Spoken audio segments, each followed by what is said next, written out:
Hi, I'm Les Kiger. This is Lilliput, and we're here to share with you this equality tidbit.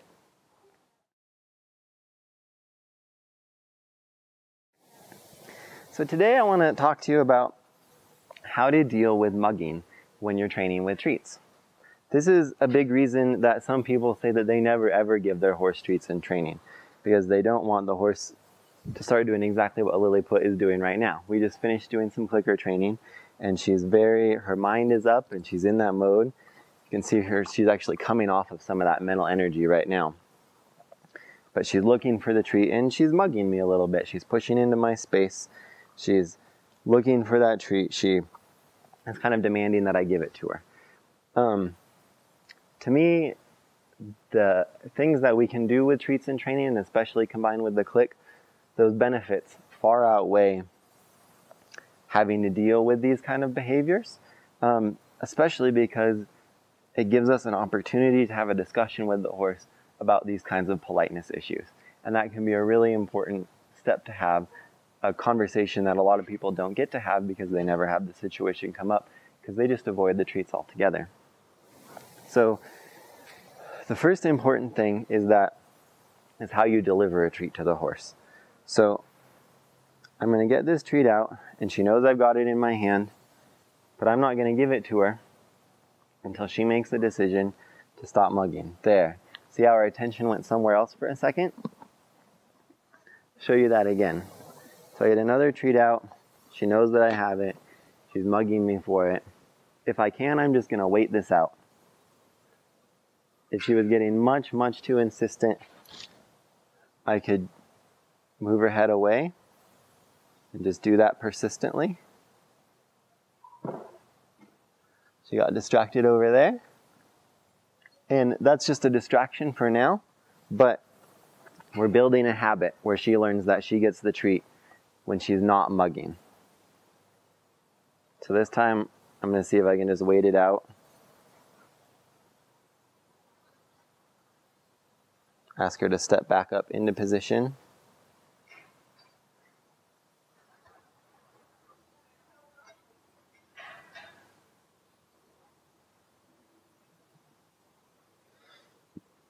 Sometimes it takes a lot of patience on our part, but the more patience that we can show, the more power we will have in overcoming these kinds of persistent behaviors. Oh, right there. That's where it was.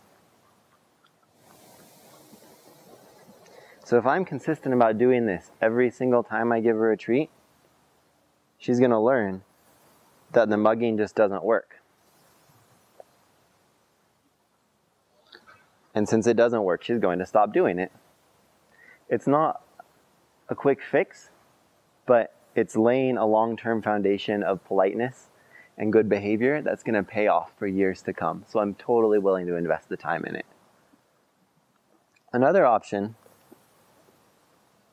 if the horse is just really, really way too in your face about it, is to establish a boundary line. We put the horse back. It could be back one step like that. It could be all the way back out at the end of the rope. Nope. And we say, stay back there. And then she gets the treat back there. This can even be combined when we're doing clicker training. So let's say we did a little target here. I could insist, sorry, I just messed that up. I was on autopilot. So let's do a target. Then I could insist with my energy and wiggling my rope if needed that she step back and out of my space before getting the treat. Now, a lot of pure clicker trainers would probably tell you that it's not a great idea to use that pressure after giving the click, because you can poison your click. And that is something you need to be conscious of. If you don't keep the click closely enough paired with the treat, you can make the horse sour on the click and it won't work as well. However, when a horse is being overly pushy, they're not losing the value of the click. If you insist on this space, they're just learning some good behavior and some politeness that's going to make it easier for you to use that positive reinforcement for more and more training, which they'll appreciate, and it will way outweigh having to take a step back before they get the treat. Eventually, you should be able to fade out that step back because the horse will have learned the politeness, and you'll be able to just give the treat nicely, and they'll accept it politely all the time. So that's it for this tidbit. I hope that those strategies help you out with how to use treats in your training and not only eliminate the mugging behaviors that are challenging to deal with, but actually create politeness that's going to benefit you and your horse for the rest of the horse's time with you. Please leave your thoughts in your comments and let me know how this works for you in the comments below. Look forward to seeing you next time. Good girl, Putt Putt. Yeah.